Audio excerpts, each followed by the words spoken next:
ایک سوال اس زمن میں آپ سبھی جو قوموں کا استقبال حضرت ابراہیم اور علاقوں کی طرف سے خصوصی حیثیت ہے، یہ سوال یہ پوچھا جاتا ہے کہ جب ہم یہ کہتے ہیں آج کی دنیا میں جس وقت لبرٹی ہے، فریڈم ہے، ایج آف ریزننگ ہے اور دنیا کے اندر جمہوریتیں ہیں، لوگوں کو حق اختیاری حاصل ہے، شہری حقوق حاصل ہے، اسی طرح سے عبادات کا حاصل ہے، ہم یہ کہتے ہیں کہ جو عرب کی سرزمین ہے، جزیرہ العرب ہے، اس کے ساتھ خصوصی قانون ہے اللہ کا، اور اللہ کے پیغمبر نے دنیا سے رخصت ہوتے وقت اس کی تحقیق فرمائی لا تشتركوا فيها دیان، یعنی جزیرہ عرب میں 2 جمع نہیں ہو سکتے، اور اصل اليهود والنصارى جزیرہ عرب یہاں سے یہودی اور نصارى کو نکال دو۔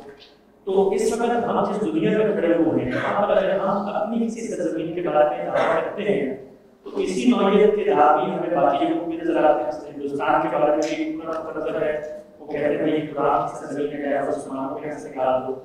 تو اگر اصول ہے ایک تو پھر اس اصول پہ تو ہمیں بھی پابندی کرنی پڑے گی، باقی مذاہب کو لوگ اٹھیں گے تو دنیا جس جگہ پر جا رہی ہے، امن سلامتی اور لوگوں کو ایک طریقے سے حقوق حاصل ہو رہے ہیں، تو اس قانون کو سامنے رکھ کر تو پھر دنیا کے اندر یہ لبرٹی جو فریڈم ہے ہم اپنے لیے تو مانتے ہیں، لیکن ہماری سرزمین میں آ کر کوئی شخص کوئی دوسرا دین کو کہتا ہے کہ وہاں مسجد نہ مسجد تو نہیں لیکن مندر کا حصہ رہا ہے، یہ ایک کانٹرڈکشن نہیں ہے دنیا کے جو رب سے نارمس ہیں ان کے اصول کے بعد؟ ایسا کوئی قانون دنیا میں سرے سے ہے ہی نہیں۔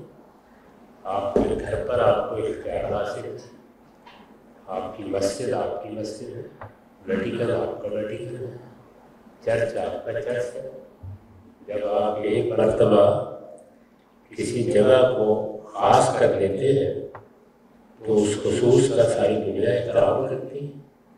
یہ تو کسی نے نہیں بتایا کہ اگر ہم مثال کے طور پر امریکہ میں ایک اسلامک سینٹر بنا لیں تو اس اسلامک سینٹر میں دوسرے لوگ بھی ہماری مرضی کے بغیر آ سکتے ہیں۔ دنیا ان دونوں قوانین کا احترام کر کے نظم قائم کر رہی ہے۔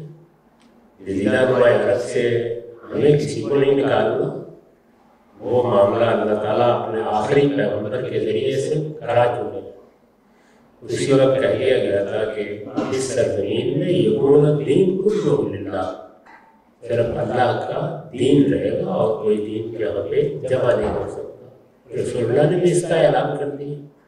اس وقت سے یہ قانون ہے، ہم مسلمانوں کو اس کی پابندی کرنی ہے۔